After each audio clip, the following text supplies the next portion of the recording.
Hi guys, welcome back to the channel. So today I finally got my Thai driving license sorted out, and while everything's still fresh in my mind, I thought I'd share the experience with you guys, let you know how I got on, how easy or not it was to get my driving license sorted out up here in Phetchabun, Thailand. So I've been in Thailand nearly 10 months now, and it's taken me that long to finally get this sorted out.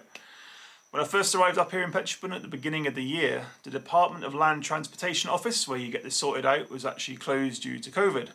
So fast forward a few months to July the 20th, that's when I had my appointment booked, 9 o'clock in the morning, got everything I needed together, turned up there, but little did I know that was the day Phetchabun had moved up to a dark red zone. If I booked it for the 19th, I'd have been fine, but the 20th, no. And that meant all of the offices of the Department of Land Transportation were closed in the province, and wasn't really sure when they were going to reopen. In my mind, I was thinking maybe it was going to be October the 1st. But a couple of weeks ago, Kim was on Facebook, saw a page and it said that it was open now. So yeah, that kind of missed me by somewhere. Anyway, got back on the online booking, managed to book an appointment for today, 1 o'clock in the afternoon, got down there and finally got the whole thing sorted out. So yeah, chuffed to bits with that. So what I was actually doing was converting a international driving license into a Thai license. So I got my international driving license. It's like a piece of paper book that you get from a post office in England. The cashier kind of signs out a few things, puts a few stamps in there, sticks a photo of yourself in there, and it costs me £5. So it's like less than 200 baht. And that's valid from 12 months, but I kind of post-dated mine until I'd finished quarantine. So mine, I think, expires on the 26th of December. So I use that over here in conjunction with my UK driving license to hire cars. And it's also, if I get stopped by the police, that's sort of the piece of paper that they're interested in looking at more so than anything else. So the benefits in getting a Thai driving license, well, it means I haven't got to go home to get another international driving license. So yeah, saves that problem. It also means I can use it solely for hiring cars. It's also just the thing that the Thai police will want to see if they pull me over. It's also going to help me further down the line when it comes to buying a car. And it's also just a useful thing to have something with my picture, my name, my date of birth on an official Thai car document thing that, yeah, should give me a little bit of added sort of security going forward. So because I was converting an international driving license into a Thai driving license, I've done a little bit of research online and I was fully expecting to have to do a colour blindness test, a depth perception test, a reflex test, and a peripheral vision test. And also looking at what documents I needed, it seemed I needed all the copies from the important pages in my passport. I needed to have my actual international driving license itself. And the two important things I needed was a certificate of residency. Now that you can get from your local immigration office. For me, it just involved going down there, taking my passport and paying 500 baht. And these documents, they seem quite useful, apparently. They're like a one-time document. It's an A4 piece of paper, and it's basically just got your confirmation of your address in Thailand, a little photo of yourself, and signed off by an immigration officer. And they're useful for things such as getting your driving license.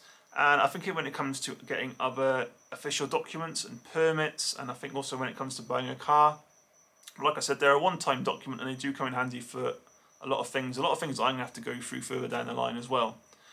Now, the other important document you needed was a medical certificate from a doctor. So we were able to go to a clinic and see a doctor, sat down with her, a couple of really quick reflex tests, a little chat about past medical history, how I'm feeling now. That was all signed off in a few minutes, and that cost me 200 baht. So 700 baht altogether for the documents I needed. Now, the only concern I had back in July the 20th was when we turned up and was told the office was closed, I knew that my medical report was only valid for 1 month, I believe 4 weeks. But straight away the staff there were saying, it's okay, all documents will be valid, all documents will be valid. And that kind of toes the line of what's going on at the moment. Because so many Department of Land Transportation offices are closed, a lot of driver's licenses have expired, and I think they've got an amnesty on that, I think, until the beginning of next year. So that's quite good. So as well as having those important documents, photocopies from inside my passport, I also needed to have copies of my international driving license itself, and I also needed to have copies of my UK driving license. They were quite interested in having that. So come this afternoon, we turned up at the office at 1 o'clock. Luckily I had Kim with me, so thank you very much, Kim. Always good to have a Kim when you're doing things like this, especially up here in Phetchabun, where again it's not a given that everyone's going to speak and understand English. So we got in, there's a reception table with a chap. He got us the documents that we needed, the documents I bought too many of, you know, all the right copies. He got me to sign everything. Got him to understand that I was converting my international into a Thai license. Got that stapled together, and he sent us into the next room. Now in this next room was a load of chairs for people to wait, but there weren't that many people there, maybe me and Kim and like 3 or 4 other people just coming and going, waiting for their licenses. In one corner was a cashier, and then in the other corner was the official doing all the really important work, actually making the driving licenses for people. So, like I said, I was expecting to do all these tests and it to take quite a long time, but that isn't what happened. Gave the pile of documents to the first official in the corner. He looked through and he was more interested in looking at my UK driving license to show my age and its validity period. I've actually got 3 years, I think, left on my UK driving license, so he was happy with that. We then took a seat while he did a few things on the computer. He called us up again and he took the documents and told us we need to go down the corridor to do a colourblind test, or a colour test. So, bless, there was this woman right at the bottom of the corridor with a traffic light system that was flashing different colours. She showed me, like 10 different colours. There was just like 3 different choices. It was really, really simple. I was giving my answers in English. She seemed to understand that. So yeah, that was as easy as anything. She gave that paper a stamp, and then we went back into the room, handed those documents back over to the official, sat down again. He called us back up again this time and told us to go over to the cashier. We went to the cashier, paid, I think it was 220 baht. So yeah, a lot more reasonable than I thought it could have been. Wasn't sure how much it was going to cost me. Then took those documents back over to the official at the other side of the room. Told us to sit down again. I then went back up, had my photo taken, went sat down again, and then finally got up again last time and was issued with one of these. You can see that very clearly, but that's my 2-year private car driving license, temporary, valid until the 28th of September 2023. And then we were off, and that was it. I think we were in there for about 45 minutes. So something that I thought was going to take all afternoon, having to do these different tests. I don't know what happened with that. Maybe for different provinces have different rules when it comes to the conversion of one license to the other. Maybe the person that I'd read this post had wrote it down incorrectly. I don't know. But what I do know is things do heavily depend on where you are in Thailand from province to province. People's experiences are completely different. This is my experience to meet up here in Phetchabun, and I must say it was easy. The only problem we did encounter was right at the beginning of the process with the online booking system, and it was not easy at all. It was like a mixture of English and Thai, and there was no clear option even in Thai to convert an international driving license into a UK driving license when it comes to the booking page.